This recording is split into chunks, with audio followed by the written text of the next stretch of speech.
I've said it many times and I'll say it again. I couldn't do what I do if it weren't for the military men and women of our country. In fact, none of us could. From the greatest generation to the modern day soldier battling terrorism, we owe a huge debt of thanks to all service members who have fought to preserve our American way of life. But veterans deserve so much more than just our gratitude. We owe them assurance that they will receive the benefits that they are entitled to. Today, we're taking the show on the road to the VA home in Oxford to visit with a few of the heroes who fought for our freedoms. And we'll have a conversation with Stacey Pickering, the head of the Mississippi Veterans Administration, whose mission is to ensure that veterans in the state have access to everything they are owed. How's the new job going? It's going great, Marshall. It has been a dream come true for the last year and a half to serve the veterans in Mississippi, and just really that transition from the auditor's office and into this role has just been phenomenal and bring every aspect of my life together, and from service to the military side to being able to care for our veterans. It really has been. You know, folks say that if you have a job you love, you never really go to work. You serve our country right now. You're in the reserve. Well, National Guard. National Guard, yeah. And tell us what you do. You know, I have the privilege of serving in Meridian, the 186th Air Operations Group. It's a command and control organization. We work primarily with 1st Air Force to provide plans and leadership in times of crisis, whether it's a hurricane, earthquakes, natural disasters, or if it was to protect the homeland. That's our mission set primarily, but because of that, I've had the privilege to serve on 3 numbered Air Forces, 2 MAGCOMs around the globe, and it really is a privilege that I get to serve in the U.S. military and the U.S. Air Force. What rank are you now? You know, I'm a major. You're a major, okay. Served as a chaplain. Very I was good. a marriage and family therapist years ago, went to seminary for that degree, and it allows me to serve as a chaplain, putting together lives, help people deal with life. But you have just fallen into a job that is a dream job to you. It really is. You know, we run the state's 4 veterans homes. And soon to be 5. Yeah, we're getting ready to build a 5th one on the Gulf Coast.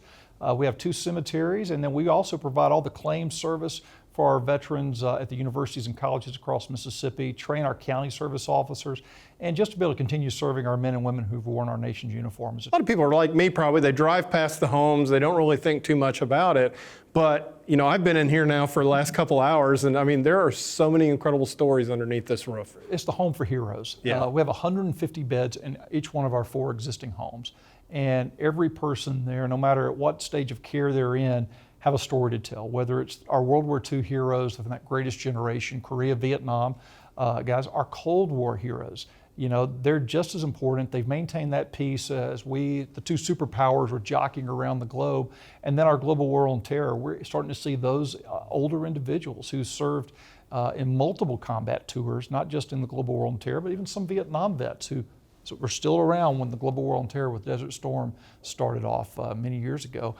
They're actually starting to come into the homes now, and we have the privilege to care for them and hear their stories. I know one of the heroes we're going to be meeting today has, in between him, his brother, his father, his whole family, they have 11 Purple Hearts. Well, you know, Mr. Strickland, you know, he was drafted and joined the war effort for World War II at age 16. You know, oh, wow. Most of us are just getting our driver's license these days.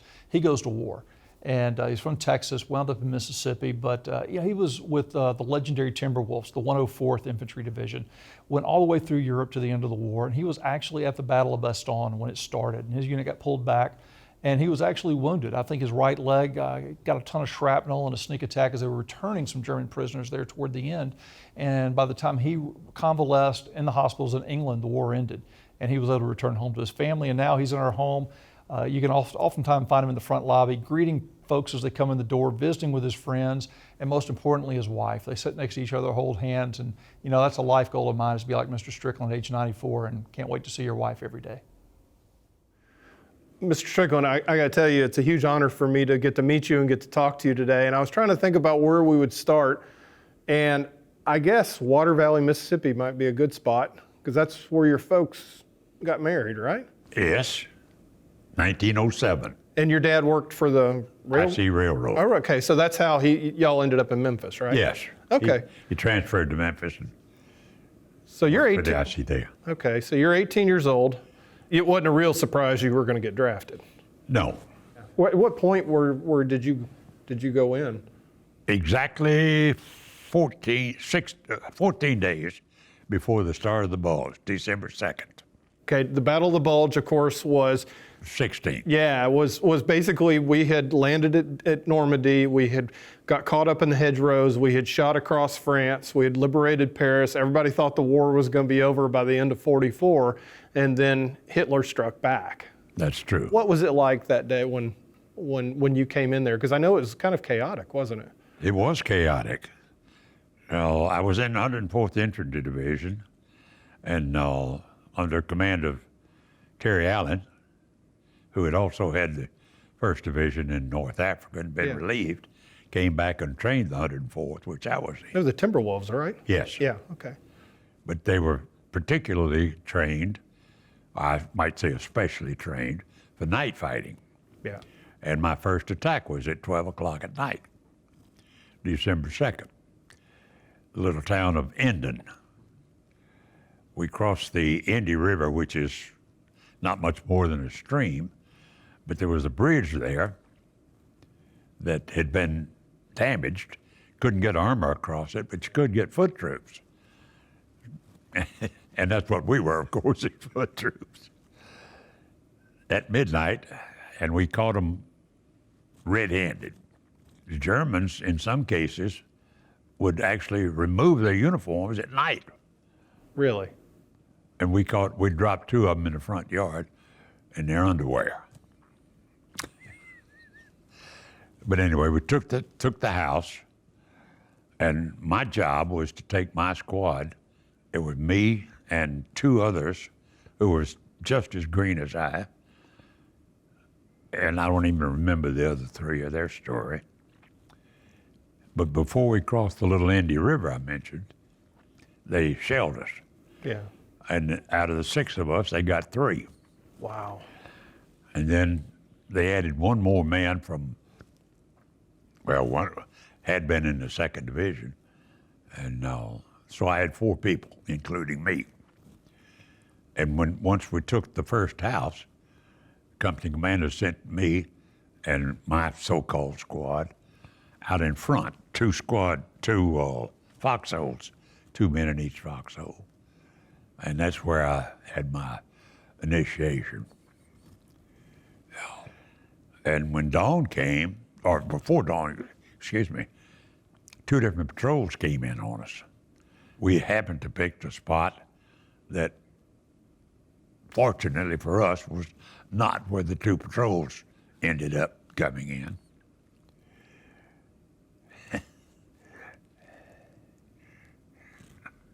It gets vivid, I'm sorry. That's okay. That was the first time I ever saw a German with a rifle in his hand. And I was frankly scared to death, of course. Yeah. So I didn't do a thing in the world but duck down in my hole and hope he didn't see me, which he didn't. But they went on. I didn't really know what the action was, but they went on into the house behind us, and there was a firefight there. Well, I wasn't a part of that. And then it happened again, much the same way. And in I think it was the 2nd patrol that came in, they were caught in their own mortar fire. And the medic that was with them was badly wounded. But he laid there and hollered and cried, wanted people to help him. After daylight, he was still there. So they had captured some people, 2 or 3, I don't know. And they brought 1 guy out as a guard and 2 Germans, prisoners, to pick up the wounded man. That was the thought, at least. And they came out. Well, that was the first people that I'd seen in the daylight, so I was happy. I got up and went over to the location where the man was, and that was when they started the mortar fire. German mortar fire, incidentally. Doesn't sound right, but that's the way it happened. You eventually broke out of the Bulge. I mean, obviously the 104th did. You started working your way across Germany. You made it across the Rhine River, which was huge. I mean, what was that like when y'all came up on Germany, when you were actually coming into the border? I mean, you had to feel like, okay, this isn't going to last much longer. Frankly, we didn't feel that way. Oh, really? No. Yeah. the Germans were still fighting bitterly. They weren't as well equipped in one sense, in that they didn't have, well, for example, they didn't have, obviously, enough artillery. Yeah. They used it sparingly, and we had plenty. So this was like spring of 45, somewhere around No. there? Oh, okay, that was winter, still winter, That yeah. was still December. Yeah. Actually, that was, at that time, during the bulge itself. Yeah. But my division was never committed in the bulge. We were about 25 miles away from it at the closest. Okay. So we were never actually in the bulge. Because I know, some people have heard about the Battle of Bastogne and the 101st and being surrounded, and of course the great response nuts when the German asked them to respond. It was pretty dire time at that point because it was the weather was bad. There could be no reinforcements via the air. There was no air cover. But then things kind of broke out, and y'all started moving again earlier, like in January and February. February. Yeah. February 23rd was the spring breakout. Yeah. That's when we jumped off. By that time, we were across the river from Bruton, Yeah. and the division crossed at Bruton. There was a river there, Yeah. and my regiment was in reserve during that process. But we crossed and went into the town beyond that, named Sinsdorf, where we lost our regimental commander in a rather strange operation. There was I'll call it a meeting of the people in charge. They were in the basement of a house, and on 2 different occasions they warned that we were about to be bombed. And then one of them was true. They dropped a bomb in our front yard of the house I was in. A railway gun, which is a huge shell, came in and went into the house and into the basement and killed the regimental commander, among others, yeah. I know your war ended when you got wounded right at the very, almost 2 weeks before the end of the war. I was wounded by the explosion of an anti-personnel mine. Okay. That morning, which was April 23rd, the company commander told us, as far as you're concerned, the war's over. But in the meantime, shortly thereafter, 2 Germans came over, and they were under a flag of truce, and they crossed the river, just not much more than a stream at that point. And they came over with the idea that one of them would stay with us, and then one of our people would go back with the other German. And they had about 25 men who wanted to surrender. Okay, that sounded fine. So a very close friend of mine named George Saul, who was my idea of a great soldier. And he was the one who went back with the German. When he came back and told the story and brought the 25 eventually, for some reason, they decided that we needed to go back and pick up the Germans who did not surrender. We crossed the river and started in, and I noticed we're walking up this little old gravel road, and I noticed what looked like an outpost or something off to the right. Well, it had no reason to be there in my estimation. We walked right up to the thing, and it was maybe so high. And we caught 3 Germans sitting there smoking behind it. Didn't even have a weapon in their hand. I carried a Tommy gun, and we got to drop on them, no problem. But there you got 3 prisoners with you at that point. So what do? You can't take them back. We had to take them with us and go on into the town after the Germans that was supposedly not surrendered. So we do. We go into the town, and Saul was my friend, George A. Saul. He was the friend, and I was sort of following him.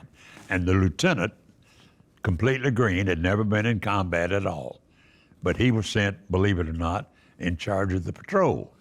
Well, he led from behind to start with.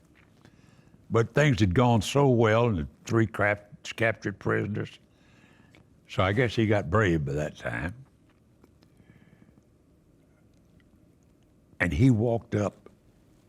First of all, it was an L-shaped house. We're coming around here. Just around this corner is where Saul had seen the prisoners who did not surrender. Not the prisoners, but the Germans. And we're in the middle of that. And the lieutenant walked up just in front of Saul. And of course, that was the exact wrong time. Saul had to say something. He said, "Lieutenant, right around that corner is where I saw the crowds." Well, of course, they heard us. And Saul's distracted with that, for that happening.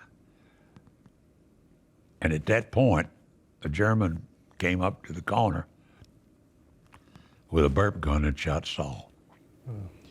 It didn't kill him, didn't even knock him down instantly.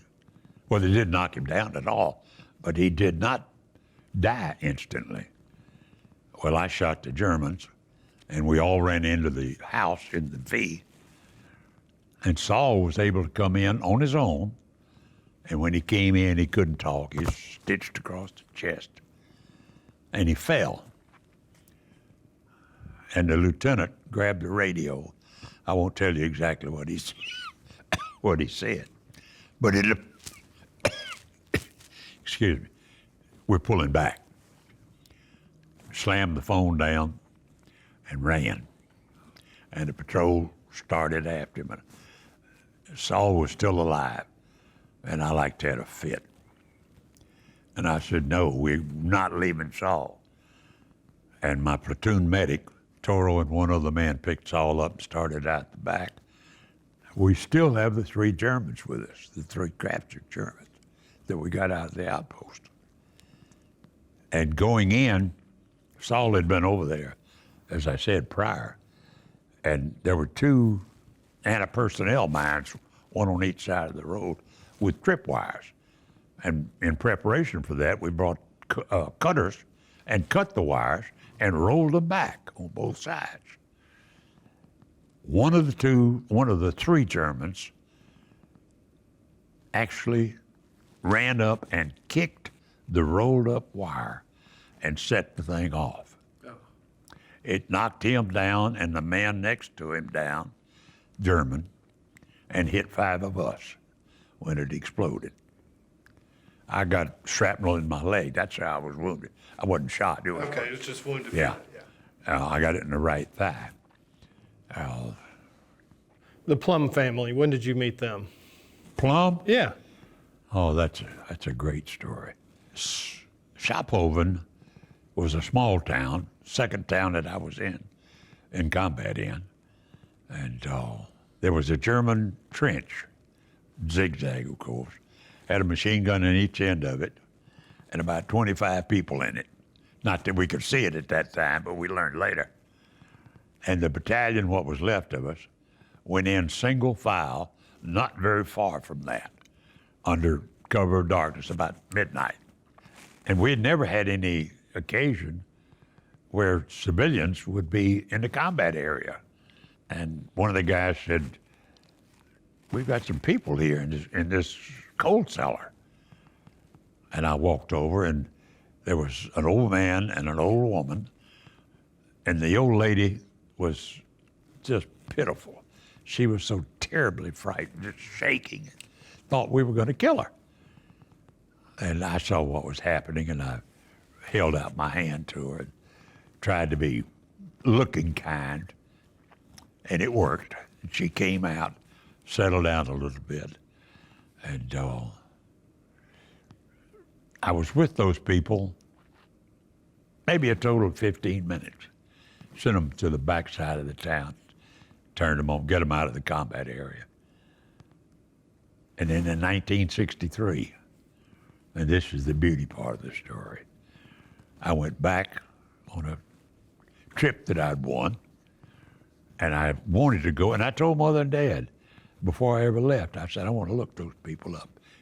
I know it's impossible, but I'm going to try. I go into the town. Of course, I don't remember which town, which house it was or anything like that. But everybody that I talked to through an interpreter, oh no, no one was here. No civilians were here during the fighting. And I asked a number of people, and I think God himself intervened about at that point. Got back in the rented car and drove to the next little town, which you might see just over the hill. They're that close together. And he's out hoeing his garden. And I stopped to ask directions to a road or something. I really don't remember precisely. And ended up telling him the story. And he said, oh yes, that's Herr Plume and his Frau. He knew the people, knew where they lived, got in his car and took us back to Schaphofen. By that time, the old lady had really lost her mind. Yeah. She was out of it. Yeah. But the man was reasonably, Yeah. when it finally dawned on him that I was the guy that got him out, Yeah. then he lit up like electric light. Oh, there was very poor, let's say. Yeah. Had nothing, but he wanted to do something for me. So he goes up in the attic and gets a cigar, which I don't care for. Right. And he brought it down and gave it to me, and I said, oh, no, and then it dawned on you, you dummy. And I took the cigar. Thank you for sitting down with us and taking the time, and thank you for your service to our country. Yes, sir, thank you. When you walked into this job, was there anything that surprised you about it? Did you have a good grip on what you needed to be done or what you needed to do? You know, Marshall, this job, I think the biggest surprise was the vastness of it. You know, we don't just, everybody knows about our veterans' homes in Mississippi. We're proud of it. They are phenomenal facilities. But yet we pick up where the vet leaves service. It may be after their 1 4-year, 2-year tour, as just like the 155th Guard guys came back this past year. You know, all of a sudden we wound up with 3,000, almost 50% of them are brand new veterans. Yeah. And helping them use their GI Bill benefits to retrain, get educated, go to college. We actually certify those programs for the federal government. We are the state authorizing authority to make sure that they're getting a good education and that money's being well spent. We also help them find jobs and the job placement in Mississippi. And then those that have disability or need for claims, we actually help them file their claims for compensation and benefits, represent them in their appeals process, and then we pick up with our veterans' homes, our 2 cemeteries we run in Mississippi on the back end for the end-of-life issues. Yeah. So really it's a full spectrum of care that we care for our veterans, as well as our events like Wreaths Across America, Vietnam Commemoration Day, Veterans Day, and Memorial Day. You know, these are the big days that we get to lead the effort in the state to recognize and thank those who served our country. Boyd Moore. Now, some people around here call him Sport, but he's pretty much saw just about a little bit of everything that went on during the Pacific War and during World War II. You know, he's one of those rare individuals who did see it all the way, almost from the beginning to the end. He tells one of those vivid memories of his experience in the Pacific was flying over Pearl Harbor and seeing the hulks of these ships that had been bombed by the Japanese, and then really just island hopping from New Caledonia to New Guinea, all the way up to Japan. And he was part of the occupation army after the end of the war that helped clean up and help reinstate government and civility in Japan. He really saw war and combat from the very beginning to the end, till peace. Mr. Moore, it is an honor and a pleasure to get to talk to you today. You were born, I guess, 1924 in Hudsonville, Mississippi, which I guess is a suburb of Holly Springs, right? No, it was about 7 miles. Okay, well, so it's out in the country a little bit. Yeah. So here you are in small town Mississippi. You probably never thought in a million years that you would end up on the other side of the world No, in the middle of the Pacific Ocean. that's right. And I remember reading about you flying into Pearl Harbor and seeing all the sunken warships from December 7th. And this was a couple years later, and they were still in the water and they were still sunk. Yeah, the ships were in the same place as it was when the Japs bombed them. Yeah. All the sailors, soldiers that was on the ship entombed and left there. And it's very sad. You drove a truck. You drove a truck for the 154th Port Company. That was your job, was a truck driver. So you got to see an awful lot because you hopped around from New Caledonia to New Guinea. You were in the Philippines. Oh, yeah, I got to see quite a bit. Some fun, some not so fun. Were you tied in with MacArthur, General MacArthur's part of the Army? As the war was over, I was in Manila, Yeah. and that's where the Japs captured first, and then Yeah, Corregidor and Bataan and then the Death March. yeah, and then MacArthur came back. I have a picture of him at home now, wading through the water, coming back to Manila. And you came in right behind him, right? Yeah, The Battle of Manila, and a lot of people don't know this, but the Battle of Manila was one of the toughest battles of the whole war. yeah. When we got into Manila, the town was completely gone. It wasn't partially gone. It was completely gone. Yeah. Had barbed wire entanglement all around. And so we just had a tent that held about 6 or 8. I don't remember how many.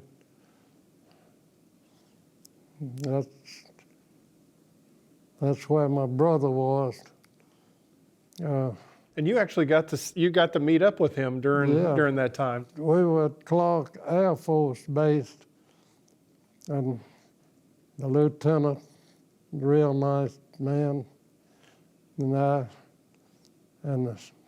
we were coming on this detail to Manila, and got there in the Jeep. I threw my duffel bag in the tent. I said, I wanted to go see my brother. I hadn't seen him in 2 years.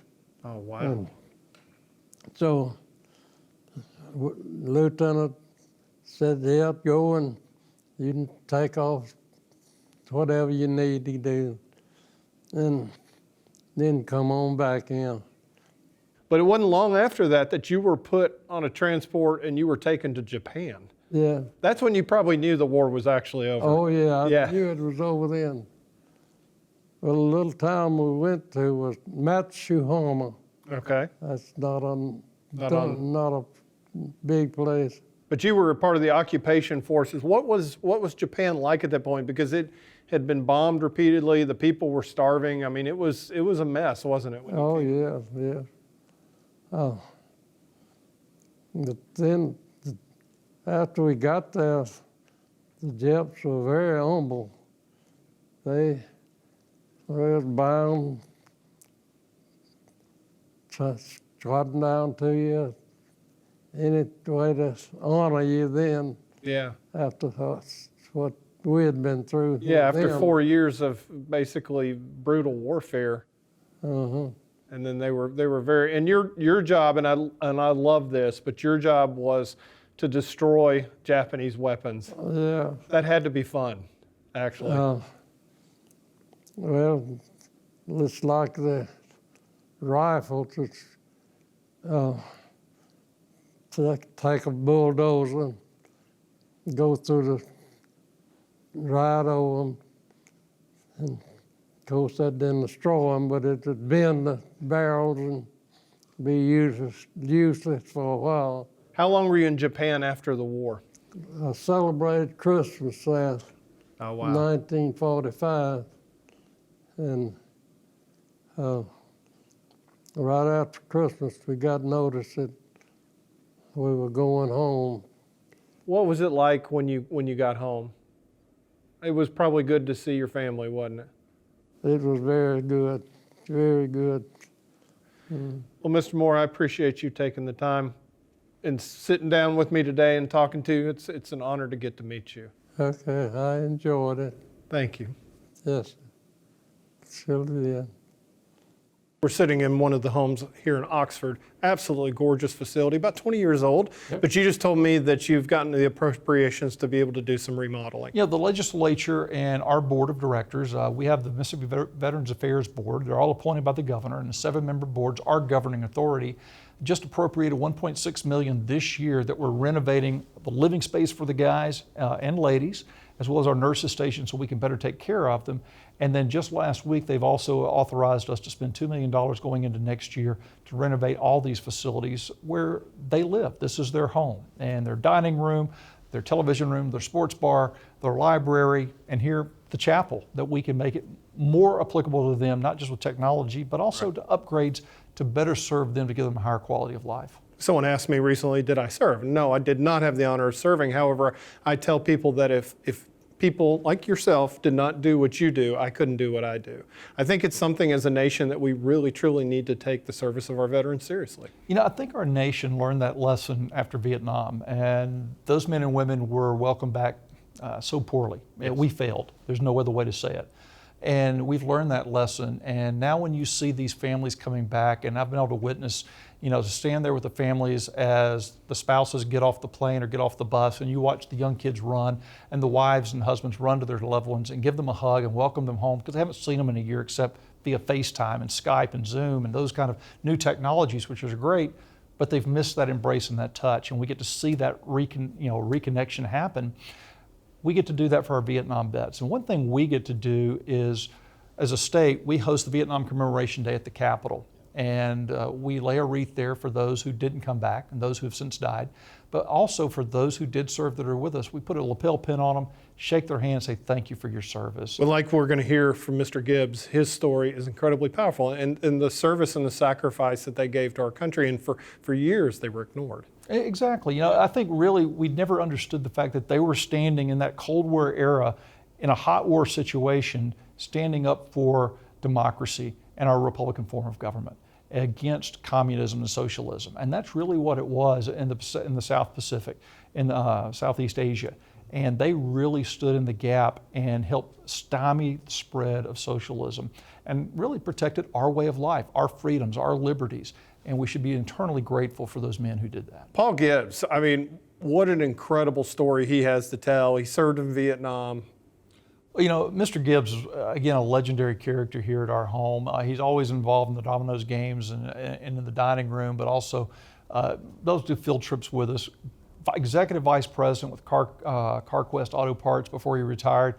But his Vietnam story, which he's very humble about, doesn't tell you. You know, he was his radio operator in his group in the Marine Corps, winds up dying, receiving posthumously the Medal of Honor. And he was there providing the rear action, trying to save his guys, get them off this hilltop. And he gets left for dead himself. And when they finally bring him down the mountain on a stretcher, the story goes that all of his men stand up and salute him as he comes by. And that's the kind of heroes we have in our home. Mr. Gibbs, still to this day this year, in a wheelchair, at a military veterans event, and has our staff stand up, help him stand erect to represent all the men and women who served in Vietnam. Mr. Gibbs, it's an honor to get to talk to you. You've got an incredible story. I can't wait to hear all of it. You were raised in Fulton, Mississippi. I guess that's a good place to start. Yeah. Well, Fulton and Tupelo. I moved to Tupelo when I was in the 7th grade. What made you decide to join the Marines? Well, I don't know. It was something I've always kind of wanted to do, and it didn't have any effect on Gomer Pyle. So that wasn't a great recruiting tool then, huh? No. When the war got going pretty strong, if people had been drafted, Yeah. I went down and joined the Marine Corps. And you decided to go into OCS to become an officer, too. So when I went in the Marine Corps, I went in through OCS. Okay. That's at Quantico. It's at Right, up in Virginia, yeah. So you were training, you came out, minted a fresh second lieutenant, then Vietnam. So next thing you know, you're on an airplane, and then you get off and you're in country. That's right. Wow. Were you prepared for what you saw when you went into the country? I don't think anybody is ever completely prepared. Yeah. But my mission that I felt, and I had some good people training me, was my first concern was my people, my men underneath me. You definitely proved that your men came first. Well, they proved it to me too. they stayed with me when I was very immobile. Yeah. What part of country were you in? I was in Quaison Mountains, and we were about, I'd say 20 clicks from Alligator Lake, right over on the Laotian border. Yeah. And there was a company out there, but I had a 12-man patrol out patrolling in front of the company, Right. watching for ambush. I was about to say, obviously for ambush, you were just basically in the jungle, and that was your mission, was to just kind It of. was kind of clear the way. If we got into too much trouble, Yeah. then call back for reserve help. I had interviewed Carl Melanis, and I was doing some reading up on Vietnam, and I read across Private First Class Ralph Diaz and his Medal of Honor that he received posthumously. Right. Little did I know, then when I'm reading about your story, he was your radio man. He was my radio man, and he actually died in my arms. Wow. We got hit, and Well, recount the day, because I mean, I know it was a really, you guys were way over, you were outmanned, outgunned, and. well, we were outmanned, outgunned, but not outdisciplined. Yeah. Our mission then was to seek and destroy anything that might be in front of that rifle company. Yeah. And we got hit, then Hamlet, my point man, went down first, and he was dead. And I was the second man, and Ralph was the third. And it was 2 machine gun positions, and we couldn't get up and run. I mean, if we had, Right. we would have been at history.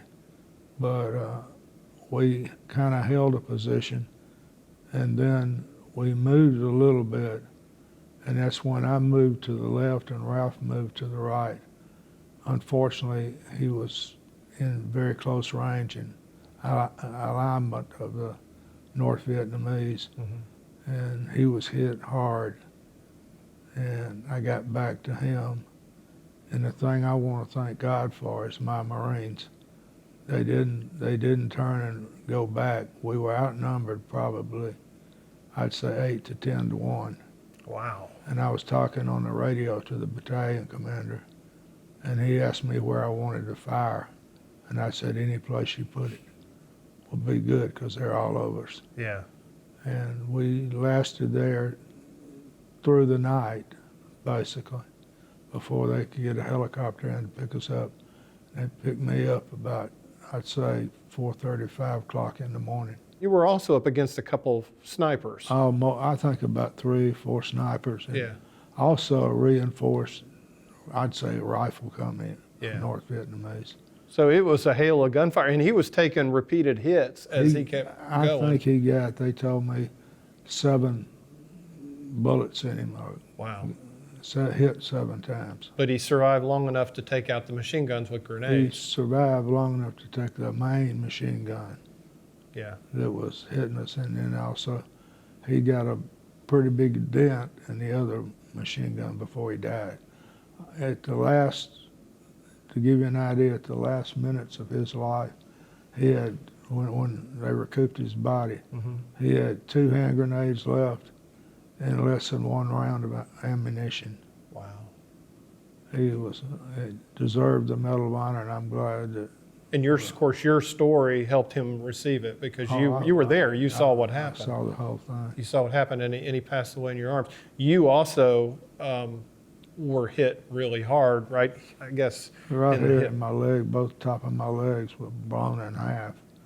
And the bone in this leg was sticking out. Front bone, the bone, Yeah. the big bone, femur bone, front was out and the back was out.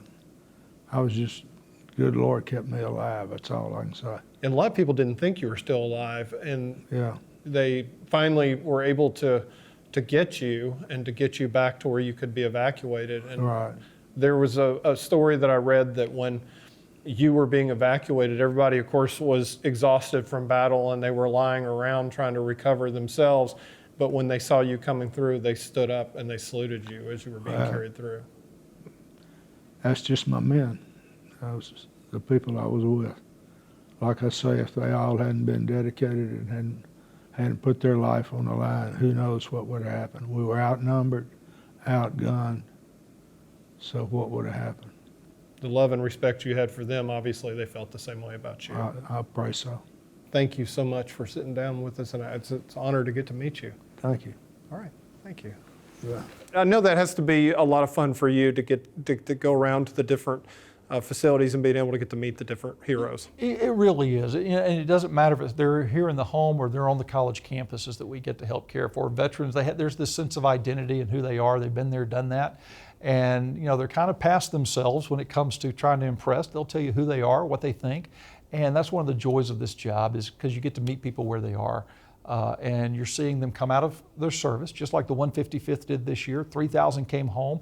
Over half of them never had been deployed before. Now they come back as veterans, and we get to help take care of them, processing their claims, making sure they're in the VA medical center system, all that they're going to need throughout their life. We make sure the universities and colleges are accredited. We are the state authorizing authority so they can use their GI Bill benefits. We even have some that will do on-the-job training, and they can access their GI Bill benefits there without having to go to college if that's what the career path they choose. Last week I was sitting at the HR office of Ingalls, making sure that we're getting more and more of our vets plugged in, not just on the Gulf Coast, but throughout the state. And we look forward to partnering and growing that part of our mission. What does it take to qualify to get into one of these homes? Any veteran's entitled to live in our homes. It takes a couple of things, but the biggest issue is they have to be a veteran, have a medically required condition for skilled nursing care approved by the VA, and they're in our home. And that's the reason we maintain 95, 100% occupancy rate. But for the veteran, it's $50 a day. You'll never find 24 hours a day, 7 days a week skilled nursing care for that price. The VA picks up the rest. Oh, wow. And for a Mississippi veteran who's disabled 70% or 70% disabled or more, it's free. Carl, well, you talk about services, and I know there's probably a lot of veterans right now that are watching you and I talking to each other, wondering, who do I need to contact to be able to find out what services are available to me? The first place you go is our website, msva.ms.gov. And that has all the links, resources. It has the forms you need to fill out to get admitted to one of our homes. Everything's there, or they can contact our office. We have veteran service officers all over the state who will help you file a claim with the federal VA. We actually have staff embedded at that office who will actually handle your appeals for you. And the beautiful thing, it won't cost you a dime. This is a service our state provides to the veterans of our state to help make sure they receive the compensation and benefits they're entitled to. Tell us a little bit about Lee Bruton. Lee Bruton was a great guy. He just retired from service here as an employee. He was our veteran service officer to help veterans get in the home. Lee was a veteran of Vietnam and a young officer and received 2 Silver Stars, Purple Heart, and just recently the VA Medical Center in Jackson inducted him into their Wall of Honor. So he'll be recognized and respected for what he did. He actually, one of his Purple Hearts, received 2, was because of what he did when a mortar attack hit their base, and he went in and pulled people out and brought them to safety. But the other, he actually captured a Vietnamese, North Vietnam soldier one night, had him lead him back to his community, his base, and with hand grenades and his own handguns goes in and rescues some American soldiers who had been taken prisoner himself. And so great guy, great story of valor, great story of sacrifice, and comes home and works here on behalf of veterans in Mississippi, quietly taking care of them and their families, and a life of continued service. Lee, it's an honor and a pleasure to get to talk to you today. I understand I had to take you away from work for you to sit down and talk to us. Yeah, that's not very hard to do. You don't have to twist my arm. Oh yeah, to sit down and talk with us. By the way, medical center at the VA they just got on wall an honor down there. I was nominated for the Wall of Honor, and it was in recognition of my service while I was in the military, and it was quite an honor, Right. But the biggest honor that I've had up to this point was the opportunity that I've been given by the Mississippi VA to work with these veterans here, to help them with their claims, to help them get in. That's the honor that I'm really proud of. You were originally from North Carolina. You went to Troy State University in Alabama. Well, I went to Western Carolina University in Mountain as well. Okay. What got you into the military? I flunked out of school. Okay. So you got drafted, I got basically, drafted. at that point, and you went into the Army. You ended up becoming an officer, though. Yes, I did. Yeah. You went through OCS. I went through OCS, yeah. We Yeah. went through a battery of tests. I was inducted at Fort Bragg, North Carolina. I had no idea what OCS was. Ah. But they told us, we had the opportunity to become an officer. And well, I thought that would get me out of basic training. So right away I signed up, and I found out later it wasn't that at all. No, really, you're like, uh-oh. Do want to touch a little bit on the Silver Stars, though, because the first one, you basically exposed yourself to deadly fire while you were leading your men. I mean, there is a golden thread that runs through your medals and your record of just basically almost like fearlessness, but I think you were doing it to protect your men, weren't you? It wasn't. Well, that was it. Yeah. When you signed on, you become, the platoon leader. Yeah. It's your responsibility, and you do what you have to do, and you follow your training. Yeah. And The second one, you captured an enemy soldier. yeah, we were out on a night roving patrol, and we captured one of their sentries. He had dozed off, fortunately, and Yeah. he was leading us back to where the other VC were, and we just ran into a little hostile fire. Yeah, and took care of it. And you said you wanted to share some stories with us about some of the lighter times in Vietnam.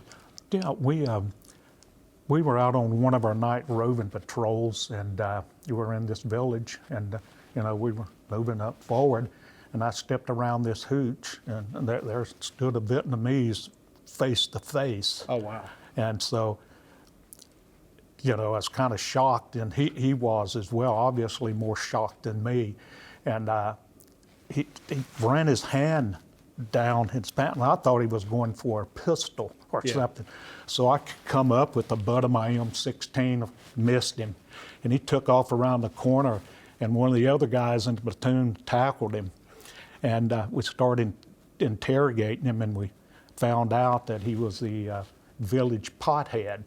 Oh, he was just out roaming around, and what he had done, he had urinated on himself when he put his hand down there, and we were face to face. So it just scared him to death. So He literally beat himself. yeah, he did. Another one right before I left Nam, we were up near the Cambodian border. We were in the 25th AO, and we were at a place that anyone that's ever been with the 25th Infantry Division is familiar with Nui Ba Dinh. It was a huge mountain right there in the middle of the AO, and we were up there digging in for the evening, and my platoon sergeant came over and said, the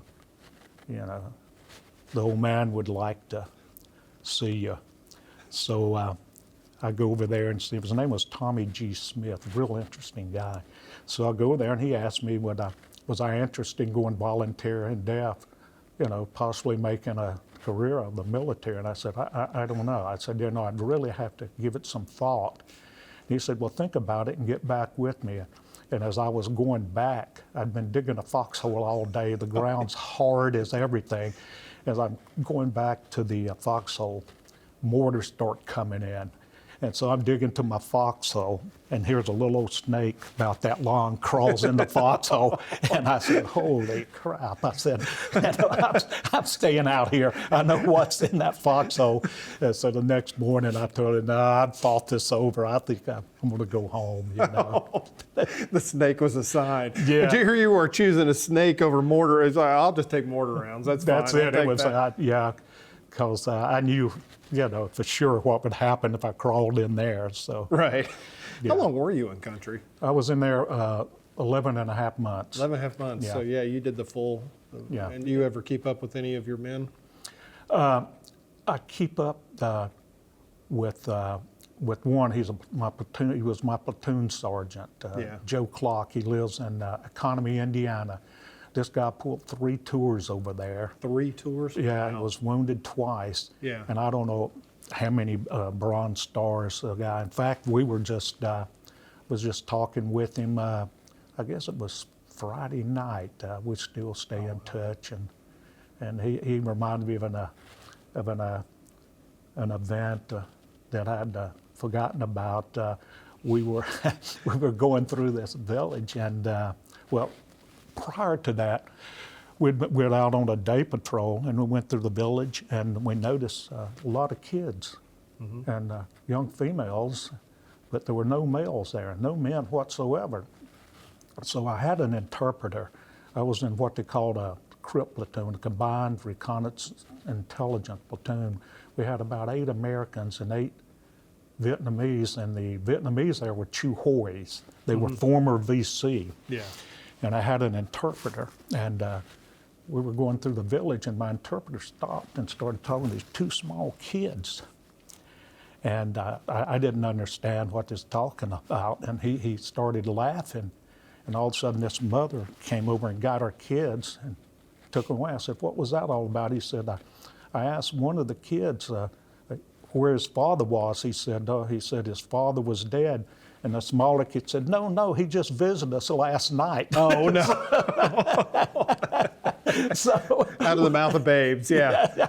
And so we waited a couple of weeks, and we went back in the village. Yeah. And we made our way to, right outside that hooch where, the encounter with the small kids had taken place. Just to see if Dad had come back. Well, they were there. Oh, wow. Yeah, they were Okay. outside eating rice, and I don't know who went east or who went west the quickest, but right. we scattered. But me and platoon sergeant, we saw this one guy shouted, just start off, just said, "Hey, let's go check it out." And then we walked out in that area, and there was an old guy inside. He was a coffin maker, and he was a woodworker in there working.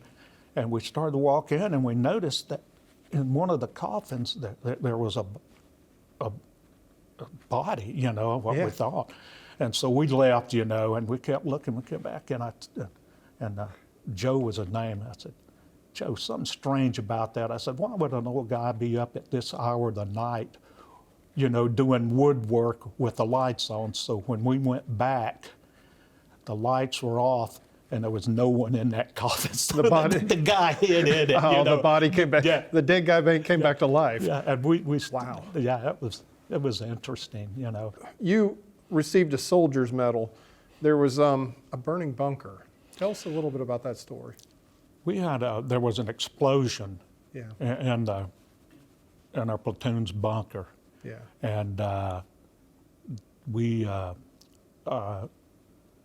went in and Risked your own life. Yeah. I got 2 of the guys out, and they didn't make it. So, and then there was 6 others, I believe, or 4 others in there that couldn't get out. You were just determined to help your friends. Anyone would have done it. Yeah. You form a close bond with those guys, and you never forget them. You Right. think about them, daily. Right. I've always heard that you're not only you're fighting for the country, obviously, but you're really fighting for the person next to you in the foxhole. Yeah. Unless that person happens to be a snake, and then you're not going to be in That's the it. Yeah, that's exactly. it. You're not Then gonna that get snake can close. die. Yeah. Right. Thank you so much Thank you. for sitting down and visiting with us. It's an honor Thank to you. get to meet you. I'm going to ask you a really tough question, because this is like asking you who's your favorite child. What has been the best story that you've heard in the last year and a half that you've been in? Oh, wow, the best story.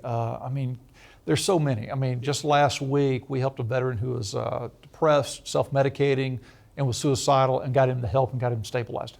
Yeah. You cannot put a measure on that kind of stuff. Right. We have the story of last year, about a year ago.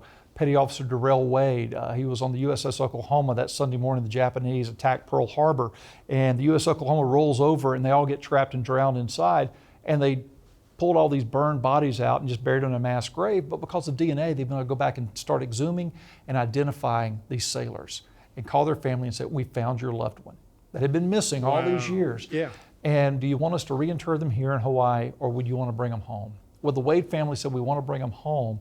And we buried them in our North Mississippi Cemetery in Kilmichael. We saved a prominent place for him right on the front row, and Petty Officer Darrell Wade came home to Mississippi. It seems to be about respect too, and that's one thing you were telling me about a story.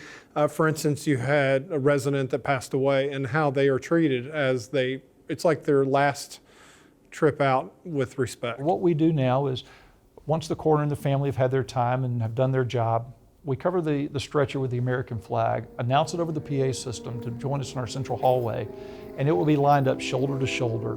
And when that gurney turns the corner, we play taps.